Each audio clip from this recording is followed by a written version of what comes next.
नमस्कार, महीनान की खास पेशकश कंपनी नामा में आपका स्वागत है। मैं हूं संदीप ग्रोवर। इस वीकली रिपोर्ट में हम बात करेंगे कॉर्पोरेट और स्टार्टअप जगत से जुड़ी बड़ी खबरों की।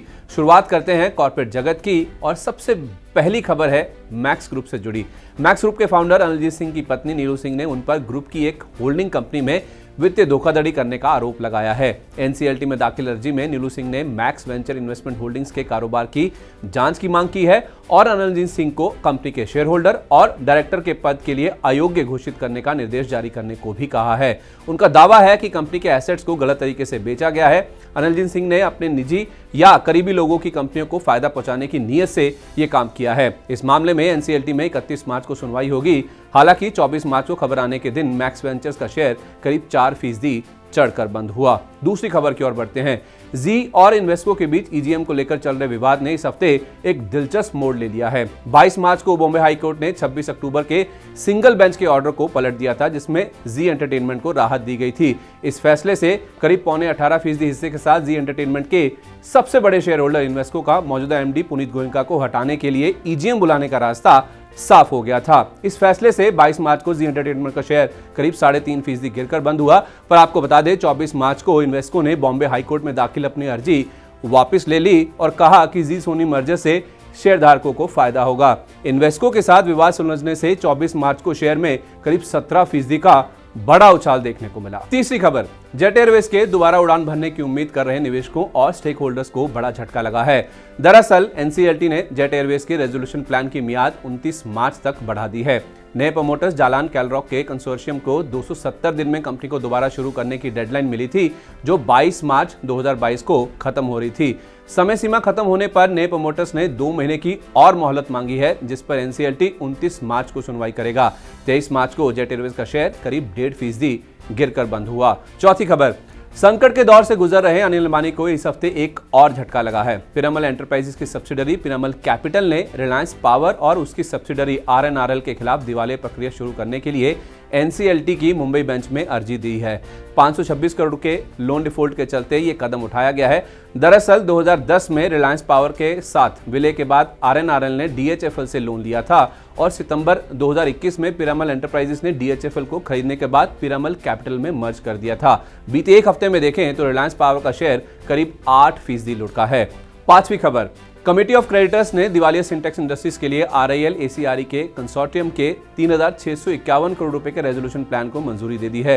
रेजोल्यूशन प्लान के तहत सिंटेक्स इंडस्ट्रीज के शेयर कैपिटल की वैल्यू 0 कर दी जाएगी और शेयरों की स्टॉक एक्सचेंजेस से डीलिस्टिंग भी होगी। 22 मार्च से शेयरों की ट्रेडिंग रुकने की खबर से 21 मार्च को शेयर बेचने की होड़ लगी और शेयर 5% के निचले सर्कल पर जाके बंद हुआ। छठी खबर, देश की सबसे बड़ी रिटेल चेन रिलायंस रिटेल ने पर्पल पांडा फैशंस में 89% हिस्सा 12.5 करोड़ डॉलर यानी 950 करोड़ रुपए में खरीद लिया है। पर्पल पांडा फैशंस क्लोविया नाम के लॉन्जरे ब्रांड को ऑपरेट करती है। इस अधिग्रहण से रिलायंस रिटेल की इनरवेयर सेगमेंट में पकड़ और मजबूत होगी। इसके अलावा कंपनी ने फ्यूचर रिटेल के विदेशी बॉन्ड होल्डर्स को पूरी रिकवरी का आश्वासन दिया है। जनवरी 2020 में फ्यूचर रिटेल ने 2025 में मैच्योर होने वाले बॉन्ड्स के जरिए 50 करोड़ डॉलर की रकम जुटाई थी। खबर के बाद 24 मार्च को फ्यूचर रिटेल का शेयर 10% के ऊपरी सर्किट पर जाकर बंद हुआ। सातवीं खबर की ओर बढ़ते हैं। सन फार्मा ने अपनी सब्सिडरी रेनबैक्सी के खिलाफ चल रहे मामलों को सेटल करने के लिए टू प्लेंटिफ ग्रुप को 48.5 करोड़ डॉलर या इंडियन रुपये में देखें तो 3700 करोड़ रुपए चुकाने को मंजूरी दे दी है। कंपनी के खिलाफ यूएस की कोर्ट में 3 दवाओं से जुड़े कई मामले चल रहे थे, जिनका सेटलमेंट कर दिया गया है। खबर आने के बाद 24 मार्च को सन फार्मा का शेयर करीब 0.25% चढ़कर बंद हुआ। आठवीं खबर, अदानी पावर के बोर्ड ने अपनी 6 सब्सिडरी कंपनियों को खुद में विलय करने की मंजूरी दे दी है। इन 6 कंपनियों में Udupi power, Raipur anagen, Raigarh energy और अदानी पावर की महाराष्ट्र, राजस्थान और मुंद्रा की 3 सब्सिडरी कंपनियां शामिल हैं। इस मर्जर की तारीख 1 अक्टूबर 2021 तय की गई है। इस मर्जर से कंपनी को साइज, स्केलेबिलिटी, इंटीग्रेशन, बेहतर कंट्रोल, कॉस्ट ऑप्टिमाइजेशन के साथ साथ वित्तीय मजबूती और फ्लेक्सिबिलिटी भी मिलेगी। बीते एक हफ्ते में अदानी पावर का शेयर 6.25% उछला है।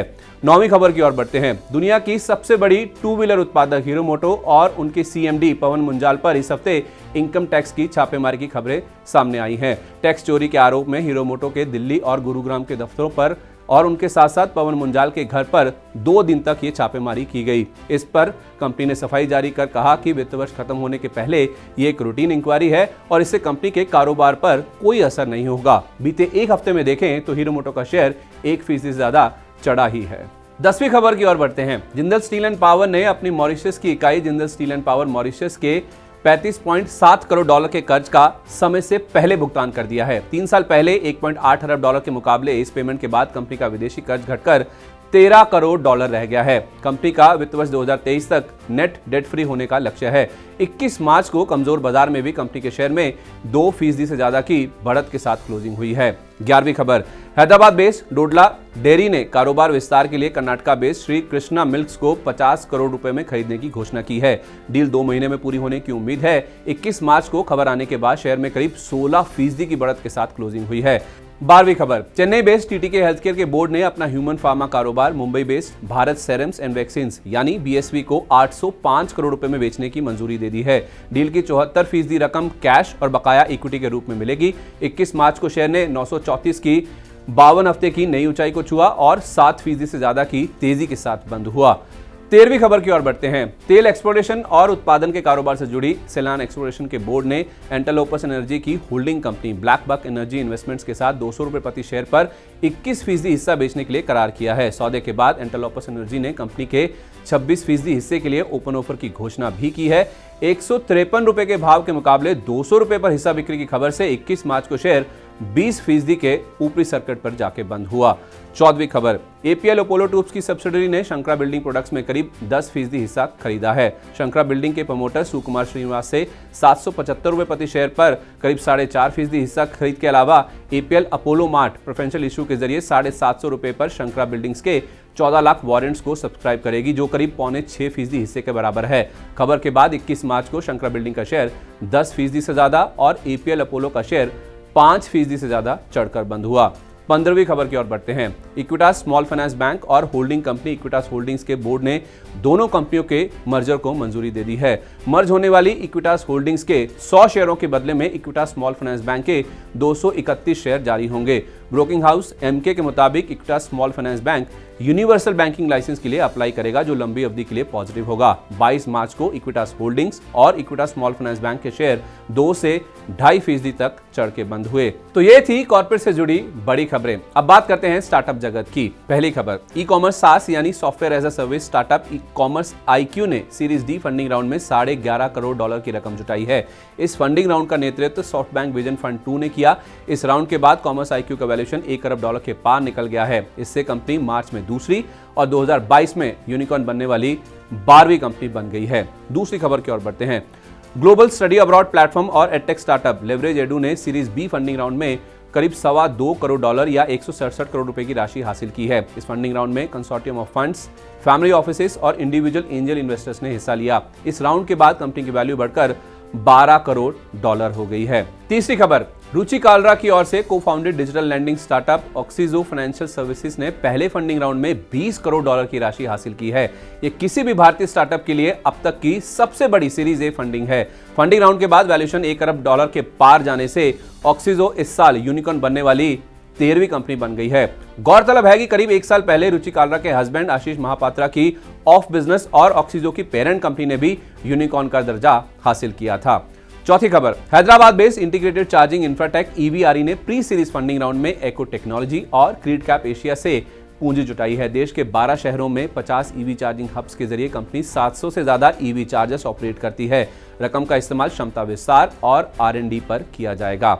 5वीं खबर की ओर बढ़ते हैं। सॉफ्टवेयर एज अ सर्विस यानी सास प्लेटफॉर्म जॉकेट ने सीड फंडिंग राउंड में 30 लाख डॉलर की रकम जुटाई है। इस फंडिंग राउंड का नेतृत्व क्लारी कैपिटल ने किया और कैटल बोरो VC ने भी इसमें हिस्सा लिया। आपको बता दें कि जॉकेट SMBs को मल्टीपल डिजिटल प्लेटफॉर्म पर डिजिटल एड्स लॉन्च करने की सुविधा मुहैया कराता है। छठी खबर, को लिविंग स्टार्टअप स्टैंजा लिविंग ने फ्रेश डेट फंडिंग राउंड में 5.7 करोड़ डॉलर की रकम जुटाई है। डेट फंडिंग राउंड का नेतृत्व कोटक महिंद्रा बैंक और RBL बैंक ने किया। इसके अलावा मौजूदा डेट लेंडर्स एल्टेरिया कैपिटल ने भी इस राउंड में हिस्सा लिया। 2017 में स्थापित स्टैंजा लिविंग स्टूडेंट्स और वर्किंग प्रोफेशनल्स को फुली मैनेज्ड अकोमोडेशन सेवाएं मुहैया कराती है। 7वीं खबर, वैगन ब्यूटी ब्रांड प्लम ने सीरीज सी फंडिंग राउंड में $3.5 करोड़ या 270 करोड़ रुपए की राशि हासिल की है। इस फंडिंग राउंड का नेतृत्व A91 पार्टनर्स ने किया। इसके अलावा यूनिलीवर वेंचर्स और फेयरिंग कैपिटल जैसे मौजूदा निवेशकों ने भी भाग लिया। रकम से कंपनी की D2C ब्यूटी स्पेस में जगह और मजबूत होगी। चलिए, इस हफ्ते की कॉर्पोरेट और स्टार्टअप से जुड़ी बड़ी खबरें तो आपने जान ली, लेकिन चलते चलते इस हफ्ते की बड़ी खबरों और डेवलपमेंट्स के चलते ब्रोकर्स ने किन कंपनियों पर अपनी रेटिंग या लक्ष्य में बदलाव किए हैं, आइए देख लेते हैं।